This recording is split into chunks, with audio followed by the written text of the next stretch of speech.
میں نے تو سمجھا تھا کہ میں خٹک صاحب کے ساتھ پروگرام کروں گا, مجھے تو آپ کے ساتھ پروگرام کرنا پڑ گیا. سارے انٹرو تو ایسا ہی ہوتا ہے, اپوزیشن سے اپوزیشن کا پوچھیں گے, آپ فکر نہ کریں. کہ دیکھیں جن حالات میں حکومت بنی اس وقت ملک ڈیفالٹ کی طرف جا رہا تھا. 3 سال ہو گئے. سنیں تو اس کے بعد ہم نے بلکہ ہم نے کہا سیاسی جماعتیں مل کے اگر ہم نے اس چیز اس ڈیفالٹ والے ایک ماحول سے نکل آئے ہیں, ٹھیک ہے, ملک ایک اچھی سمجھ چلنے لگا ہے, اس کے لیے محنت ہوتی ہے, کوشش ہوتی ہے. ایک بلڈنگ آپ بناتے ہیں, اس کو گرانے والے آتے ہیں 5 منٹ میں گرا کے چلے جاتے ہیں, پھر جب آپ اس کو بناتا ہوتا ہے وہ 5 منٹ میں نہیں بنتی, اس کے لیے ٹائم لگتا ہے. یہ جو کچھ ہوا آپ دیکھیں اس کے موجب کون تھے, یہ کیوں ہوا, ہم جس حالت میں پہنچے ملک ڈیفالٹ ہونے لگا, کیوں ہوا یہ کیونکہ آپ آئے 8 مارچ 2022, اس سے پہلے آپ مجھے کسی عالمی ادارے کی, کسی ماہر معیشت کی, کسی اخبار کی یہ پیشگوئی دکھا دیں کہ پاکستان ڈیفالٹ کرنے لگا. جس وقت عمران خان کو مسلط کیا گیا اس کی ایک ٹیم تھی جو اعلان کرتی تھی, اچھے نہیں تھے حالات خان کے دور, پلیز اس وقت حالات اچھے تھے. سر یہ خبریں چلنا وہ 15 دنوں میں ہم نے 90 دنوں میں ادھر سے پیسہ ادھر لے جانا ہے, وہاں کا سارا پیسہ ادھر آ جانا ہے, غریب آدمی کی زندگی ٹھیک ہو جانی ہے. کیا ہوا 4 سال میں, یہ ہوا ملک پیچھے جاتا رہا, پیچھے جاتا رہا. اس کو اگر اس وقت جمہوری طریقے سے نہ ہٹایا جاتا ووٹ آف نو کانفیڈنس کے ذریعے تو ہم کہاں پہنچ گئے ہوتے ہیں. مجھے بتایا نا کتنا بہتری ہوئی جب عمران خان مسلط ہوا, کتنے 4 تو وزیر خزانہ چینج کیے کہ نہیں کیے. وہ کدھر گیا اسد عمر, اور رستو جو کہتا تھا کہ میں یہ کر دوں گا, میں پیسے وہاں سے ادھر لاؤں گا, یہ سارے چور ہیں. ہم چور تھے.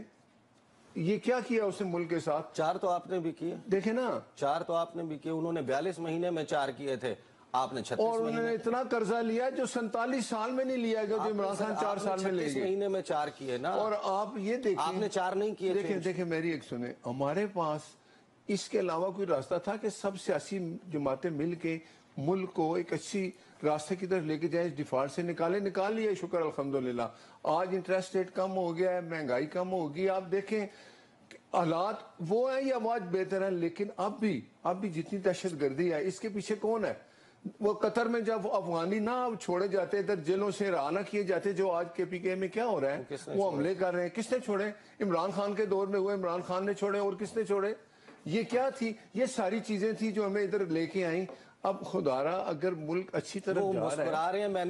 میں شاید خٹک صاحب آپ کے پاس بعد میں آؤں گا, پہلے میں رضا بھائی کے پاس. میں بتاؤں اگر ملک ایک اچھی طرف جا رہا ہے تو آپ اس کے لیے اچھے الفاظ استعمال کریں. دوسری بات, سیاسی جماعتیں مل کے اگر ملک کو اچھی طرف لے جائیں, دہشت گردی ختم کرنے کے لیے کیا ہم سیاسی جماعتوں کو ایک پیج پہ نہیں ہونا چاہیے کہ نہیں ہونا؟ کے پی کے میں کیا حالات ہیں آپ کے سامنے ہیں. ہماری افواج کے جوان اپنی شہادتیں دے رہے ہیں, لیکن کیا ہوتا ہے کہ اس پہ بھی ہم لوگ سیاسی جماعتیں اگر اکٹھی ہوتی ہیں تو ایک سیاسی جماعت ہے جو کہتی ہے میں نہ مانوں. اگر یہ ہو جائے تو اور کیا چاہیے. ناصر بٹ صاحب میں آپ کے پاس واپس آتا ہوں. رضا ہارون صاحب, سوال میں نے انویسٹمنٹ کا کیا تھا, سوال میں نے اربوں کا کیا تھا, وہ اربوں سے کہیں اور چلا گیا. میں نے آپ کو حالات ہے کہ آپ ادھر کیوں پہنچے اور چلا گیا. بلاول بھٹو زرداری, سوال چند جواب گندم, 2 نہیں سوال گندم جواب چنا, الٹا کر دیا آپ نے. رضا ہارون صاحب یہ بتائیں کہ بلاول بھٹو زرداری میونخ گئے اور ہنا ربانی خر صاحبہ, دونوں آپ کی جماعت سے, ایک چیئرمین, ایک فورن افیئرز کمیٹی کی چیئرپرسن.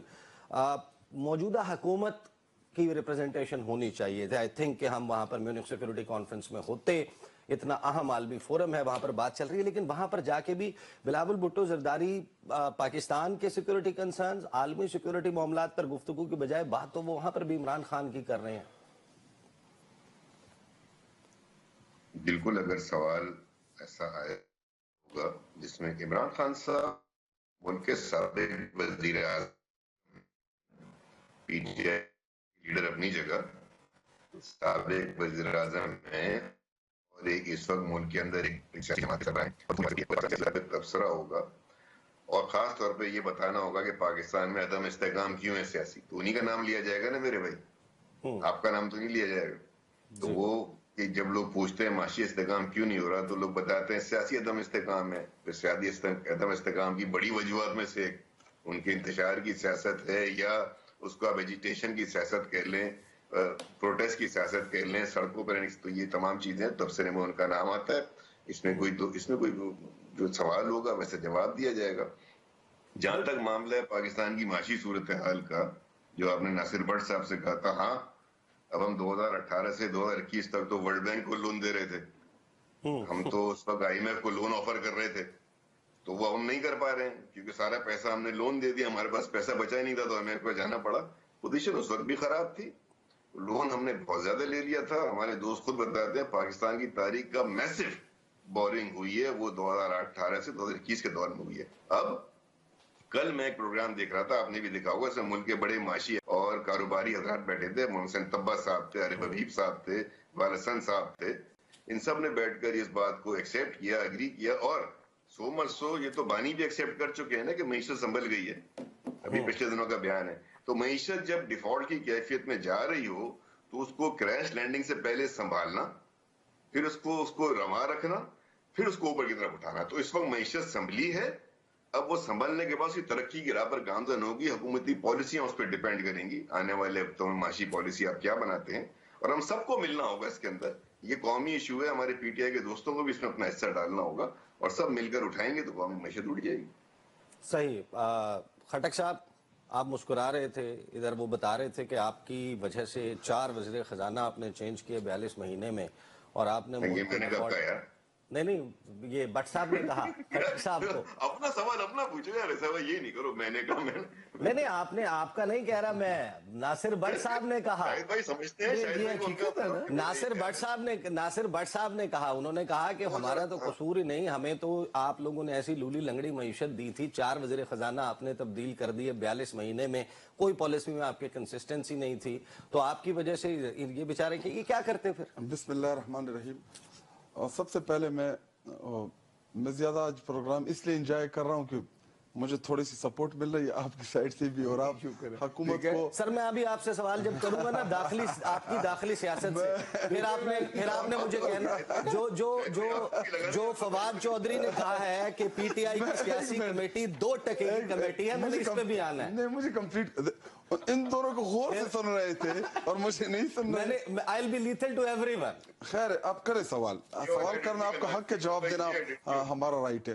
پہلی بات, ایک منٹ, یہ والی گفتگو ایڈٹ نہیں ہونی چاہیے. بالکل نہیں سر, I'll be lethal to him as well. ابھی ان کے جو تھپڑ چل رہے ہیں پارٹی میں اور 2% کی سیاسی کمیٹی قرار دیا جا رہا ہے, اس پہ بھی بات کریں گے, لیکن پہلے یہ ذرا بھگتا لیں جو ناصر بٹ صاحب نے کہا. بالکل. 2018 سے 2022-23 تک جو ہماری گورنمنٹ رہی, انٹرنیشنلی جتنے بھی آپ کے ادارے تھے, سب نے, موڈیز نے, جتنے بھی ٹاپ کلاس کے جو فرمز ہیں جو ان چیزوں کو انویسٹیگیٹ کرتے ہیں, آپ ان کی رپورٹس اٹھا کے دیکھ لیں, آپ آئی ایم ایف کی سیٹسفیکشن اٹھا کے دیکھ لیں, آپ ورلڈ بینک کے سیٹسفیکشن وہ اٹھا کے دیکھ لیں.